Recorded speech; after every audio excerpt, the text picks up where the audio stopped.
It does, you know, seeing Anakin in his Revenge of the Sith form and Hayden Christensen playing him is pretty cool, but it's not gonna boost it for me, and I'm not gonna get tricked by Disney Star Wars that easily, especially after everything. This is gonna be my review for Ahsoka Episode 4, and this episode does get better than the last three, but the last three still exist, and I'm not gonna forget about the garbage and the bad writing and just the bad Star Wars that we got in those three episodes. But in this one, it does get better. It still has some awkward editing, some awkward acting, bad pausing in the acting, bad. They don't cut those pauses. They don't get to the point of the scenes. And that's going to be mostly at the beginning with the Sabine and Ahsoka dialogue. This review is going to consist of the good and the bad. Let's get right into the bad. The episode starts with a couple scenes with Ahsoka and Sabine and just a lot of awkward pauses, a lot of taking their time to deliver the dialogue and the lines. And all of that is obviously left there so that they can have a longer runtime and a longer watch time, and they can get better ratings and so forth. The dialogue also between them doesn't help. There's a lot of cringe moments, especially when Ahsoka reiterates the whole Thrawn line that we saw in the trailer. Better that than allowing Thrawn's return as heir to the Empire. Yeah, it's just very too on the nose. It's cringe-worthy. And if you're a fan of Timothy Zahn's Heir to the Empire, you're just like, what the heck? The fans don't want to see. They don't want to see this story reiterated with Ahsoka at the forefront and then pushing Luke Skywalker in the original trilogy heroes on the side, because they were the main characters of that story. The action does pick up soon after, better than what happened in episode 1 to 3. And these droids find Sabine and Ahsoka. They almost take out Huyan, but he's saved at the last minute. Then Shin and Marrock arrive, and they show up and they separate Ahsoka and Sabine. Spoiler here, Ahsoka defeats Marrock, and when she slices him, like this gas comes out of him, this green gas comes out of him, which is really weird. Maybe this gas was giving him some kind of life support or whatever he was. I guess it probably deflates any kind of theories and rumors that he was maybe like a Star Killer from the video game, or Ezra, or a clone of Ezra, or anybody, a clone of anybody, or who knows. Knowing Disney Star Wars, you know, they have everybody surviving really stupid. He may end up showing up later and he's like, hey, guess what? I'm Star Killer from the video games. When Ahsoka meets Baylan, they have some dialogue exchange, and they talk about Anakin, and I guess Baylan's trying to intimidate her, maybe try to get into some insecurities, and Ahsoka try to put her down emotionally or anything like that, bring the past to the present, and she obviously says that she's not there for that. They fight. Ray Stevenson does a good job with the character. He does good in these scenes with Ahsoka. And then, spoiler warning here, it looks like he defeats Ahsoka. Ahsoka falls off the cliff and she falls to the ocean floor and disappears. Baylan convinces Sabine to go with him and not destroy the map device, but I also question, what is Sabine's final plan?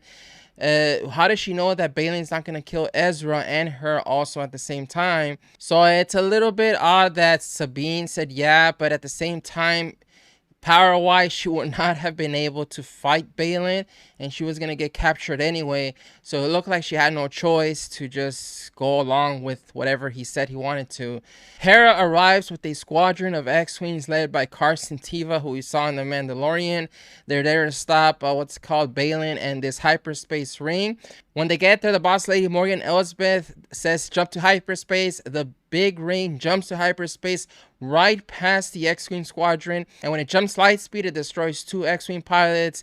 It does all this damage, and there's a moment where Hera's son, Jason, is like, I have a bad feeling. I guess that's Filoni, the writers, giving you a little hint that he may be force sensitive since he was the son of Kanan and Jarrus. We then cut back to Ahsoka, and for some reason, somehow, she is in the world between worlds at the very end of this episode, and perhaps you could say that when she went through the field, this map field that was created by the map device, maybe that transported her to the world between worlds. Maybe this whole area, that whole rock formation area, was a gateway to the world between worlds, and she went there. It's unexplained how she got there. Hopefully episode 5 says how she got there, but in that moment we get to see or we hear at first Anakin calling to her, and then revealed behind her is Anakin Skywalker in his Revenge of the Sith form, standing right there looking upon her, and she's just kind of surprised, and it ends there. Now, overall, the episode is a bit more consistent in terms of its pacing and its storytelling, but it suffers in the first few minutes with the awkward dual dialogue scenes between Ahsoka and Sabine, and that's a sign of just bad directing and the actors kind of not really knowing their characters too much.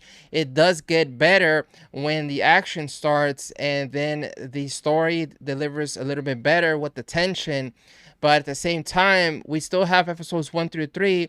And my recommendation, or it's already too late, but what they should have done is compacted episodes 1 through 3 to 1 hour long episode premiere. And then this episode 4, should have been episode 2. I know they're doing this thing where they have to stretch it out to 8 episodes.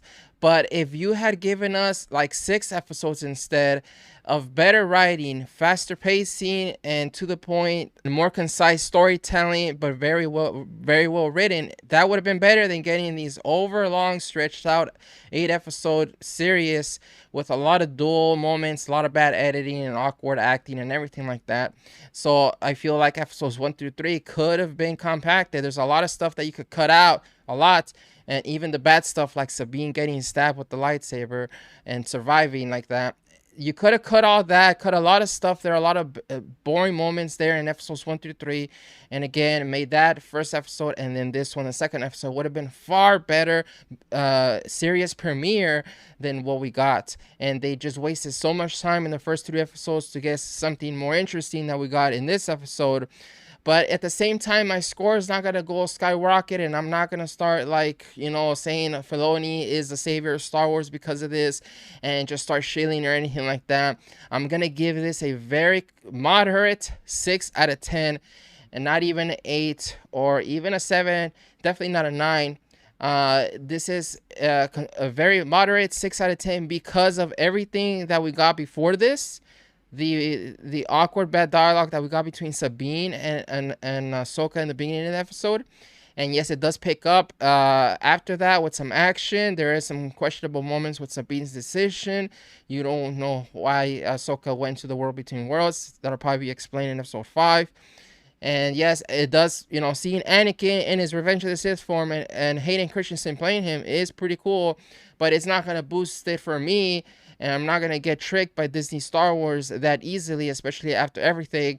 And I'm just going to give it a 6 out of 10. That's going to be my review for this episode. Let me know what you think. And let me know what your predictions are for episode 5.